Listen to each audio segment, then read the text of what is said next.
Subscribe कीजिए Hollywood simplified YouTube channel को Hollywood की बेहतरीन मूवीज की स्टोरी लाइन हिंदी में जानने के लिए। ये कहानी है यूएस आर्मी के फील्ड मेडिक सोल्जर डेसमंड डोस की, जिसने अपनी आर्मी सर्विस के दौरान कभी हथियार नहीं उठाए, लेकिन वर्ल्ड वार 2 में उसने कुछ ऐसा किया जिस वजह से उसे मेडल ऑफ ऑनर से सम्मानित किया गया। दोस्तों, इस मूवी ने 2 ऑस्कर अवार्ड के साथ साथ 28 अलग अलग कैटेगरी में दूसरे अवार्ड भी जीते, जो ये साबित करता है कि इस कहानी को कितने बेहतरीन तरीके से फिल्माया गया है। मूवी की कहानी शुरू होती है डेसमंड डोस के बचपन से, जो वर्जीनिया के लिंचबर्ग नाम के एक छोटे से गांव में रहता है।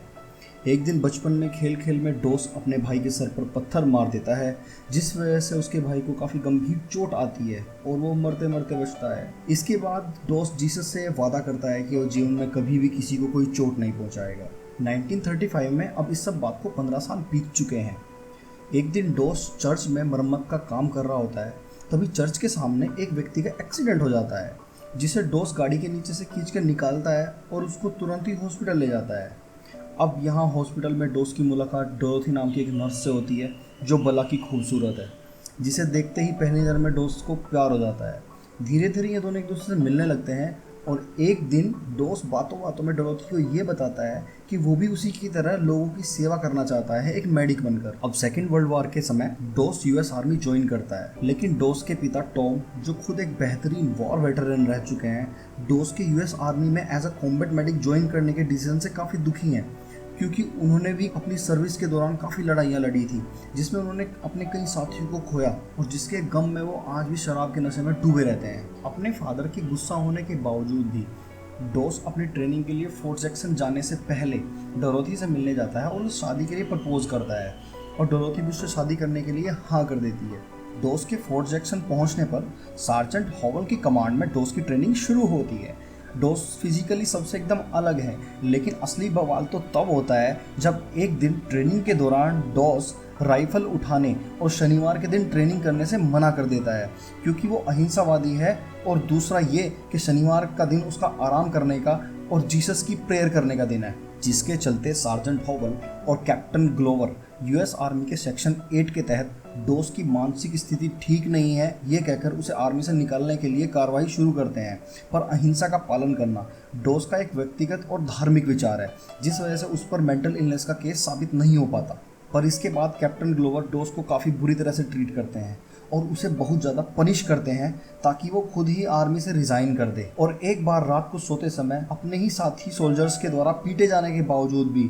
डोस कुछ नहीं बोलता और ना ही किसी के खिलाफ गवाही देता और अपनी ट्रेनिंग को जारी रखता है। अपनी ट्रेनिंग पूरी होने के बाद डोस घर जाकर डोरोथी से शादी करने वाला था, पर कुछ पेपर फॉर्मेलिटीज पूरी होने से पहले उसकी यूनिट का कमांडिंग ऑफिसर उसे गन लोड करने का ऑर्डर देता है, पर डोस किसी भी फायर आर्म को उठाने से मना कर देता है। अब अपने कमांडिंग ऑफिसर का ऑर्डर ना मानने की वजह से उसे गिरफ्तार कर लिया जाता है, जिसके बाद कैप्टन ग्लोवर और डोस की मंगेतर डोरोथी जेल में डोस को एक कन्विंस करते हैं कि वो अपनी गलती मान ले और आर्मी उसे बिना किसी सजा के छोड़ देगी। लेकिन डोस अपने अहिंसा के विश्वास के साथ कोई समझौता नहीं करता और कोर्ट मार्शल के समय अपनी गलती मानने से मना कर देता है। लेकिन इससे पहले कि जज कोई फैसला सुनाते, डोस के फादर अपने पुराने कमांडिंग ऑफिसर, जो कि अब यूएस आर्मी में ब्रिगेडियर जनरल बन चुके हैं, उनका लिखा एक लेटर लाकर जज को देते हैं, जिसमें यह साफ है कि यूएस का संविधान डोस ही नहीं बल्कि हर उस व्यक्ति को एक सच्चा देशभक्त मानता है जो अहिंसा में विश्वास रखता है और जिसके हिसाब से डोस ने कोई अपराध नहीं किया है,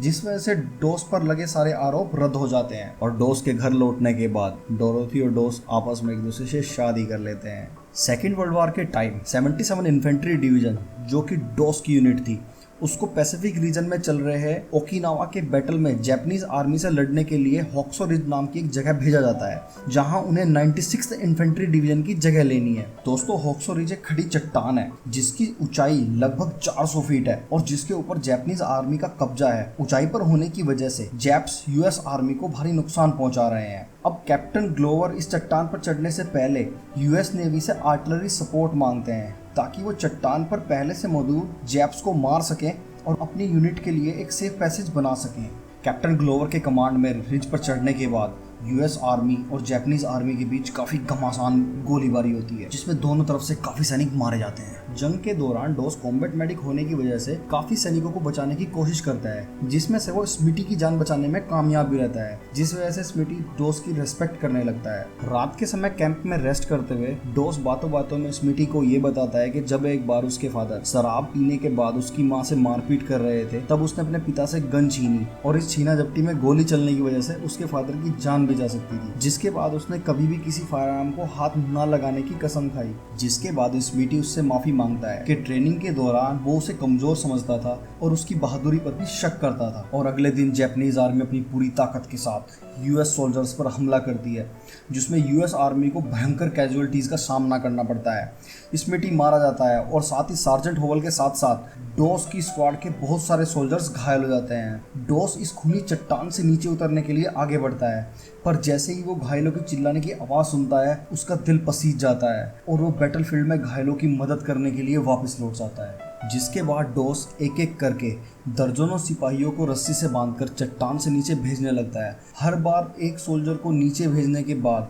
वो ईश्वर से ये प्रार्थना करता है कि हे ईश्वर, मेरी एक और सैनिक की जान बचाने में मदद करना। घायलों को चट्टान से नीचे उतरते हुए देखकर यूनिट के बाकी सोल्जर्स हैरान हो जाते हैं, क्योंकि वो ये मान चुके थे कि अब उनके ज्यादातर साथी मारे जा चुके हैं। दिन के ढलने तक डोस अपने साथ साथ सार्जेंट होवल को भी एनिमी गनफायर के बीच से निकालने में कामयाब रहता है। कैप्टन ग्लोवर को जब ये पता चलता है कि डोस ने अकेले ही 75 सोल्जर्स की जान बचाई है, तो वो डोस से माफ़ी मांगते हैं कि वो डोस जैसे ब्रेव सोल्जर को डरपोक समझते थे। इसके बाद कैप्टन ग्लोवर हॉक्सो रिज पर कब्जा करने के लिए यूनिट को दोबारा रेडी करते हैं, लेकिन शनिवार होने की वजह से वो लोग तब तक जापानीज आर्मी पर हमला नहीं करते जब तक डोस अपनी सैबथ प्रेयर पूरी नहीं कर लेता। रेनफोर्समेंट मिलने के बाद कैप्टन ग्लोवर जापानीज पर हमला करते हैं, पर यहाँ जापानीज सोल्जर सरेंडर करने का दिखावा करके यूएस सोल्जर्स पर ग्रेनेड से हमला कर देते हैं, लेकिन डोस काफी ग्रेनेड्स को डिफ्लेक्ट करते हुए कैप्टन ग्लोवर और बाकी साथियों को बचाते हुए खुद ग्रेनेड ब्लास्ट से जख्मी हो जाता है। जिसके बाद वो स्ट्रेचर पर उसकी बाइबल के साथ जो ड्रोथिनो से दी थी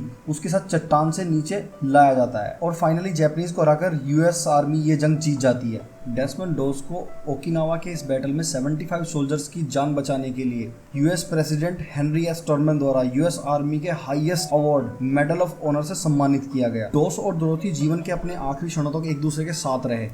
दोस्तों, आपको ये कहानी कैसी लगी हमें कमेंट सेक्शन में जरूर बताइएगा और साथ ही हमारे चैनल को सब्सक्राइब करना ना भूलें। ये हमें मोटिवेट करता है ताकि हम हॉलीवुड की बेहतरीन मूवीज़ की कहानी आप तक लेकर आ सकें।